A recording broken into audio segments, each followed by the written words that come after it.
সমাজকে সুস্থ করে তুলতে আমাদেরকেই এগোতে হবে। কাউকে দোষ দিয়ে কোনো লাভ নেই। আমাদের নিজের সমাজ আমরা নিজেরা নিজেদের হাতে খারাপ করেছি। যেমন প্রকৃতিকে আমরা নিজেরা নিজেদের হাতে খারাপ করেছি, ঠিক সেরকম সমাজকেও আমরা নিজেরা নিজেদের হাতে খারাপ করেছি। কাকিমা, জেঠিমা, ঠাকুমা এদের সবাইকে বলছে আপনাদের দৃষ্টিভঙ্গি চেঞ্জ করুন। আপনাদের এই নোংরা মানসিকতাটা লোকানোর জন্য কারোর চরিত্র এবং কারোর পোশাকে আপনারা আঙুল তুলবেন না।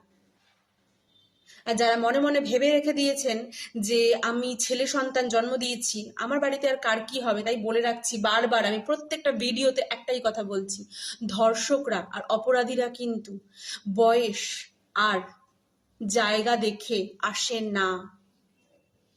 ঠিক আছে?